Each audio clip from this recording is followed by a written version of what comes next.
کوئی ایسی پریشانی جو رشتوں کو لے کر ہے، رشتے نہیں ہوتے، رشتے آتے ہیں واپس چلے جاتے ہیں، اچھی جگہ رشتہ نہیں ہو رہا، اچھی جگہ سے رشتہ نہیں آ رہا، شادی ناکام ہو جاتی ہے، رزق کی بندش ہوئی ہوئی ہے، رشتوں کی بندش ہے، کاروبار کی بندش ہے، کوئی بھی ایسی پریشانی، کوئی بھی ایسی پریشانی جو بندشوں کے علاوہ بھی ہے۔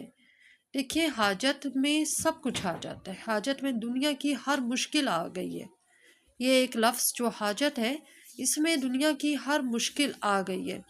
چاہے ہمیں رقم کی ضرورت ہے اور رقم کا انتظام کہیں سے نہیں ہو رہا، ہمیں قرض کی ضرورت ہے، ہمیں کہیں سے قرض حاصل نہیں ہو رہا، ہم نے قرض کسی سے لے لیا تھا، قرض کی واپسی ممکن نہیں ہو رہی ہے کہ کس طریقے سے قرض کو ادا کیا جائے، کوئی بھی مشکل ہے، کوئی بھی پریشانی ہے، دنیا کی کوئی بھی پریشانی ہے، آپ یہ عمل کر سکتے ہیں۔ عمل بہت آسان ہے، اور جتنا آسان ہے اتنا ہی باریک بھی ہے۔ عمل کی باریک بینی یہ ہے کیونکہ یہ عمل ایک ہی نشست کا ہے اور آپ نے انتہائی توجہ اور یکسوئی کے ساتھ کرنا ہے۔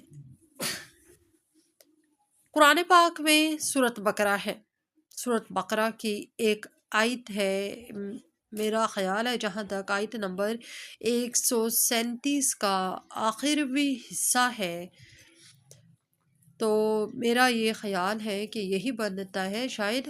تو بہرحال آیت جب میں آپ کے سامنے بتاؤں گی تو آپ کو بولوں گی، آیت کے کلمات جب بولوں گی تو آپ کو سب کو سمجھ آ جائے گی کہ وہ کون سی آیت ہے۔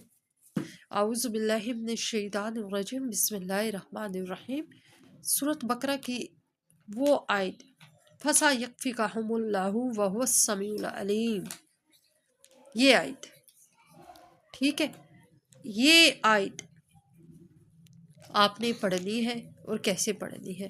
سب سے پہلی بات، اس وظیفے کی شرط کیا ہے؟ وظیفے کی شرط ہے کہ آپ نے جس دن عمل کریں گے 5 وقت کی نمازیں ادا کرنی ہے، اور نیت کرنی ہے کہ میں 5 وقت کی نمازیں ادا کروں گا یا کروں گی، جتنی ممکن ہو سکے آپ سے، جتنی ممکن ہو سکے۔ دیکھیں، رستے نیتیں صاف ہوتی ہیں نا، رستے آسان ہو جاتے ہیں۔ میں اپنے ملنے جلنے والوں کو ایک بات بہت کہتی ہوں کہ جب ہماری نیتیں صاف ہوتی ہیں نا، ہمارے رستے آسان ہو جاتے ہیں، اللہ پاک اس میں حائل تمام رکاوٹوں کو ختم کرتے چلے جاتے ہیں۔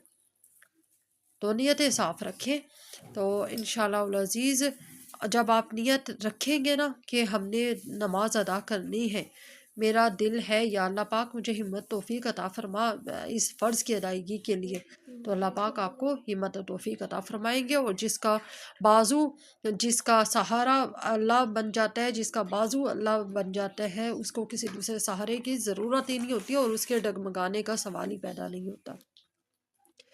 تو جی، نماز کی ادائیگی کے ایک آپ نے نیت کرنی ہے، خاص طور پہ جس دن آپ نے وظیفہ کرنا ہے اس دن ضرور 5 وقت کی نماز ادا کرنی ہے۔ پھر آپ نے یہ والی آیت جو ہے نا، فَسَيَكْفِيكَهُمُ اللَّهُ وَهُوَ السَّمِيعُ الْعَلِيمُ، اس کو آپ نے کیا کرنا ہے؟ 171 بار پڑھنا ہے، ٹھیک ہے جی، 171 بار اس آیت کو آپ نے پڑھنا ہے۔ اول آخر آپ نے 11 بار درود پاک پڑھنا ہے، اور درود پاک آپ درود ابراہیمی کر لیں، ٹھیک ہے، درود ابراہیمی شامل کر لیں اس وظیفے میں، اور 171 بار یہاں پہ میں نیٹ کر کے لکھ دیتی ہوں، 171 بار، ٹھیک ہے، یہ ہے 171 بار آپ نے اس آیت کو پڑھنا ہے۔ فَسَيَكْفِيكَهُمُ اللَّهُ وَهُوَ السَّمِيعُ الْعَلِيمُ، اس آیت کو آپ نے پڑھنا ہے یہیں پہ۔ اچھا، نماز کے بعد آپ کیونکہ عمل کر رہے ہیں نا، اور عمل بھی ایک ہی نشست کا ہے، تو ظاہری بات ہے کسی ایک نماز کے بعد آپ کریں گے، آپ عشاء کی نماز کے بعد کر لیں، ٹھیک ہے، بعد عشاء کر لیں اس کو، اس عمل کو، کیونکہ عشاء کی نماز میں ہمارے دن بھر کے تمام معمولات بھی مکمل ہوئے ہوئے ہوتے ہیں، ختم ہوئے ہوئے ہوتے ہیں، توجہ اور یکسوئی ہم اپنے وظیفے اور عمل کو مکمل طور پہ دے پائیں گے۔ 171 بار آپ نے اول آخر 11 بار درود پاک پڑھ لینے کے بعد 171 بار آپ نے آیت کو پڑھنا ہے۔ اس کے بعد آپ نے اسی آیت کو دوبارہ پھر پڑھنا ہے، لیکن چینج کر کے، چینج کیسے کریں گے، تبدیلی کیسے کریں گے؟ آپ نے یہاں پہ مکمل اس میں یعنی تبدیلی نہیں کرنی، تھوڑا سا ایڈ کر لینا ہے ہم نے۔ فَسَيَكْفِيكَهُمُ اللَّهُ وَهُوَ السَّمِيعُ الْعَلِيمُ۔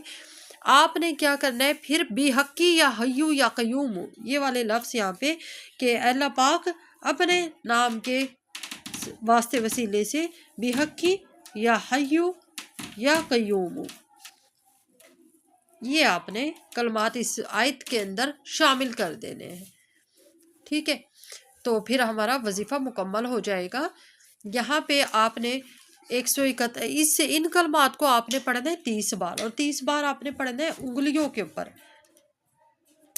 30 بار انگلیوں کے اوپر پڑھنا ہے۔ اول آخر 11 بار درود پاک پڑھ لیا، پھر درمیان میں آپ نے آیت کو 171 بار پڑھا ہے، پھر 171 بار جب آپ کا پورا ہو جائے گا تو آپ 30 بار انگلیوں کے اوپر پڑھیں گے، ٹھیک ہے؟ کاؤنٹر وغیرہ نہیں آپ نے لینا، انگلیوں کے اوپر پڑھنا ہے۔ اس کی بھی ایک وجہ ہے جو میں آگے چل کر آپ کو بتاؤں گی۔ انگلیوں کے اوپر آپ نے پڑھنا ہے فَسَيَكْفِيكَهُمُ اللَّهُ وَهُوَ السَّمِيعُ الْعَلِيمُ بِحَقِّ یا حیُّ یا قیوم، اس طریقے سے آپ نے پڑھنا ہے۔